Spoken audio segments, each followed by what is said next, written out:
It all starts with a zoo animal handler. She adores predators and finds them incredibly distinctive and even sexy. Don't ask me why. She feels happy cleaning the floor while looking at these beautiful animals, despite their dangerous nature. That's until she becomes lunch for one of them. She wakes up feeling confused, thinking she's still in the safari, but everything seems strange, not part of the zoo she works at. She searches for her phone, but when she sees her mother, she's turned into a wing. Now she has bird legs and a beak. Man, the girl has reincarnated as a crow. She wonders how the heck this is possible. It seems like everyone reincarnates or possesses the body of some light novel protagonist. So she wonders, why am I a crow? Since she was going to become an animal anyway, it could have at least been a cool predator, she thinks. Her life seems to have ended. She has become a darn unlucky crow. How will she live now? She's not sure of anything anymore, but her biggest problem now is food. And like a normal crow, her palate craves varied insects and non-living bodies. Maybe some god has reincarnated her in this crow, and now she really wants to peck his eyes out. Well, the good part is that she can also eat nuts and fruits, but she doesn't see any around, so she decides to spread her wings and fly until she finds some. As she flies, the sensation of fresh wind running through her feathers makes her feel freer than anything. Yeah, maybe being a bird isn't so bad. While flying, she hears some whispers and immediately thinks they could be humans. So she has the brilliant idea that instead of hunting for food, it's much better to be adopted by someone. Even though she'll probably be hunted since crows are known to bring bad luck. But she doesn't give up and decides to use her best bird charm. She flies with all her might toward the voices, but when she finds them, she comes face to face with terrible orcs. Yeah, maybe there's no hope in this world. She's very disappointed, but now she knows that this world isn't like her old world but a fantasy world. But orcs are extremely common in various media, so she doesn't know if this world is part of a manhwa, light novel, or a game. She complains once again about her terrible and tacky reincarnation, and meanwhile, the orcs rant about a human, wanting revenge on him. Hearing this, she decides to find this human, thinking he might be skilled enough to defeat orcs. She flies through the forest and finally finds a man with blonde hair and noble attire. He seems wounded and disappointed. He too was on a hunt against someone called Count Phelan but fell into an ambush and got injured. This wouldn't have happened if he had awakened the divine power of the imperial family. Still, he acted hastily because of his succession to the throne. Maybe this is his end. As the man wandered in his confused thoughts, the crow lands near him and observes him, understanding that she knows him from some story she's read. The blonde man sees the crow looking at him curiously, as if it were a meal. Maybe this is indeed his end, as crows symbolize death.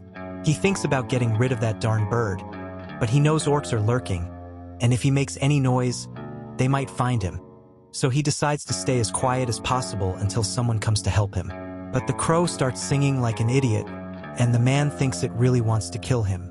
But then the crow starts flying away, which attracts the orcs, who think there must be a dead body nearby, so they follow it. The blonde man then sees that the crow wasn't looking at him as a snack but rather distracting the orcs. The crow is sure it knows that man from somewhere, but it's not exactly sure where. Still, it knows it needs to protect him at all costs, but don't think it's because that blonde guy is handsome or anything, it thinks. The orcs are getting tired of following that crow, and at the end of the trail, they come face to face with a cliff.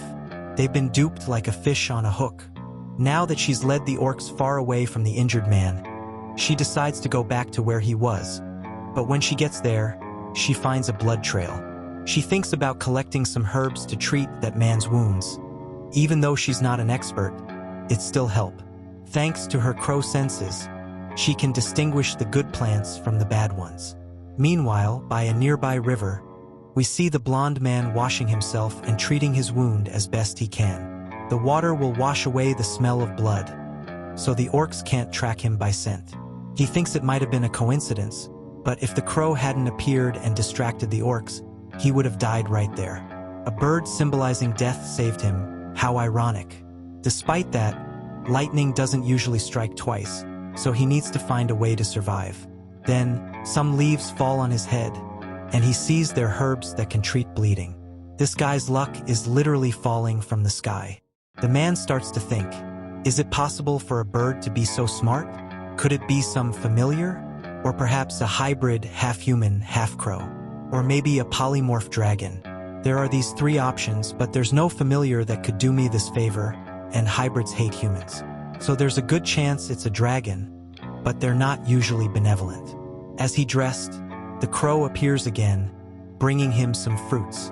He can hardly believe his eyes, but he thinks the crow might understand what he's saying. The man eats the fruit and savors its taste. The fruit is so sweet that this moment would be etched in his memory. After that, they started helping each other through various moments. While the crow brought him herbs and fruits, the man warned her of the dangers of the forest when they were close and hunted for food to share with the animal. She is very happy just thinking that she doesn't have to eat insects. It's a huge relief. She concludes that it was a great idea to help this person, and so they continued to support each other. And after several moments, their bonds grew deeper, and the man finally gave her the name Reinel.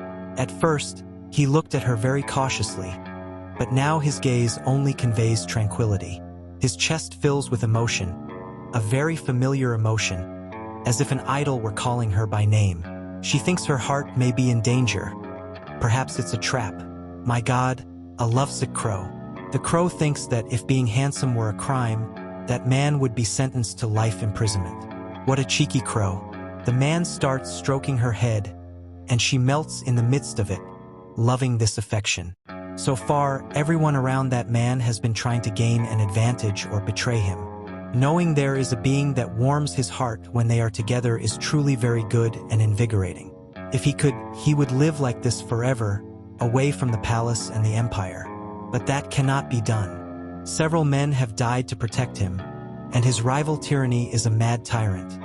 The citizens will surely suffer under his rule. He needs to return as soon as possible. But if he returns like this, he could be put in the same situation as before and be killed this time to usurp his place on the throne. He needs the power of awakening to face his enemies.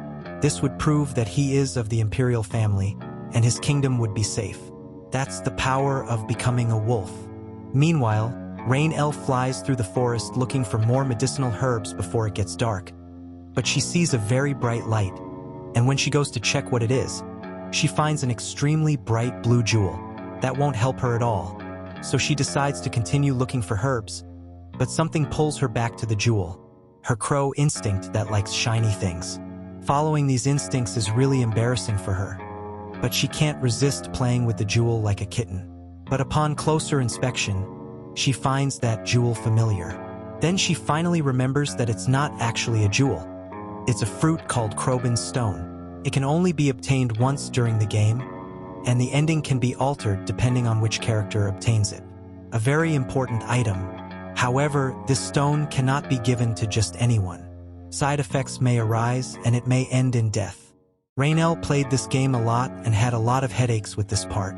This is where Reinel finally discovers which world she's in. A game world she played, but she played it 3 years ago, so she hardly has any memories of what's happening. Destiny seems to be mocking her. The positive side of this is that she remembered the name of the blonde man, and he is the heir prince of Bolfric, Kamut. Great, I was tired of calling him the blonde man, finally. Kamut is trying to awaken his power while being pursued, and now Reinel can help him awaken this power with the fruit she just found. Maybe when Kamut claims the throne, he will be able to send Reinel back to her original world, although I find that unlikely. Seeing the fruit, Kamut is impressed. Not even the imperial family can obtain it. Maybe that crow is a prophet, he thinks. Now, Kamut can completely change his destiny. He can awaken his power once and for all, or end up dying from not being able to withstand the power of the fruit. After a brief sigh, Kamut decides and tells Reinel to live freely if he doesn't come back. The fruit is consumed, and a huge bright aura envelopes Kamut, a golden glow that illuminates everything. Reinel remembers that in the game, Kamut already had the power awakened, so if he consumed the fruit, his carnal desires would explode, and he would become thirsty for certain activities. Reinel thinks this is really good. Wow, what a cheeky crow. Kamut's power extends through the forest, and now it seems to have attracted some unwanted guests. Reinel shouts, complaining that you can't interrupt a transformation and an awakening. Everyone knows that fake wolf is dumb or what. Maybe it's better for her to hide.